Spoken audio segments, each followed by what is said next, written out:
Ladies and gentlemen, in front of you is Hope Njoki from Nakuru Girls High School, aged 14 years old. Have you ever thought where you are going to be 10 years down the line? Most probably yes.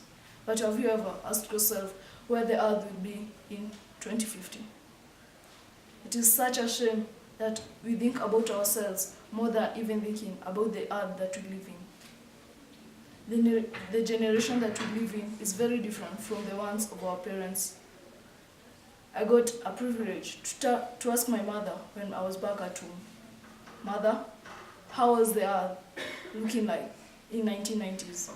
And she was like, "Oh my, it was such a spectacular place to live in. But right now, if you're asked by your neighbor, by your friend, how do you think the earth looks like? You say it has it is a miserable place to live in." And that's why even the astronomers are looking for another place to live where life can exist. They are going until other planets to look for life so they can move from the earth and go to the planets. Most of us want to benefit from what is here in earth, not even considering the consequences.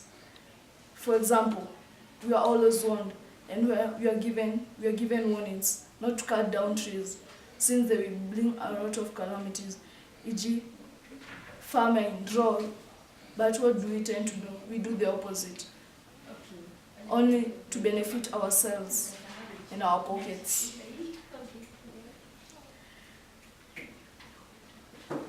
The environment is a place we were given to live in. And as we are living in this environment, in this earth, we need to have responsibilities. We must take care of it. We must do the things that make it grow. Let us not always speak about the same thing, drought, famine. Let us not hear the same thing in news that people are dying because there is drought, there is famine. Let us hear that there is development, there is a place which has been found, there is a natural resource which is going to be excavated and used to benefit, and urbanization will be there.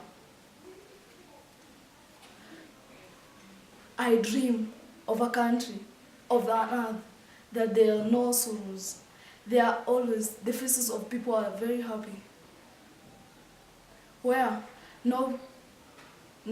we are not going to hear of cancer diseases, asthma attacks, since in 1990s there weren't such diseases. Where are they now? Since that we are not conserving our environment, we are not ready to maintain it. We just want to benefit from it and leave it bare. Have you ever thought, if people in the quarry mine, then they leave that place like that, many people are going to die there. There are holes which are going to be pits which are going to be left like that, and a lot of people will die from there. That's the same way we are taking the earth like.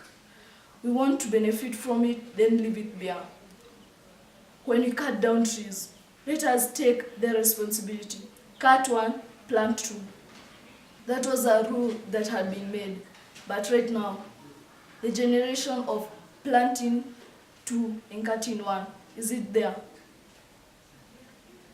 Why are we doing this? Now we are benefiting, but later in the future, these things that we are doing, not thinking of them, they will come to haunt us later. Let us take a step forward. Let us not go backward. Imagine in the earth 2050, when you are called mommy and daddy, when you are asked, "Mommy, how was your earth? How was the earth in that time?"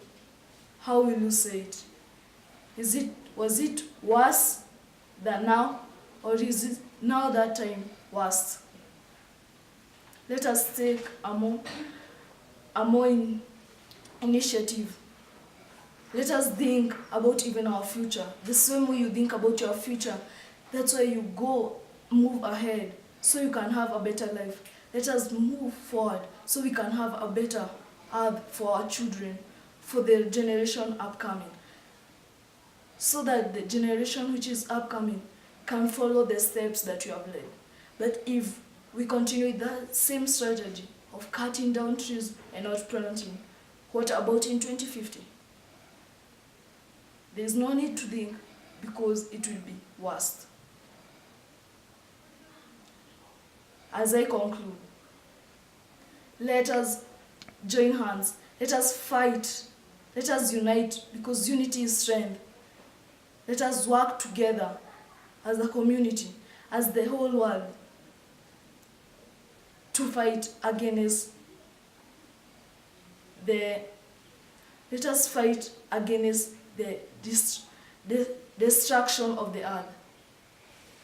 Let us be united and let us come together and have that unity so we can move forward together.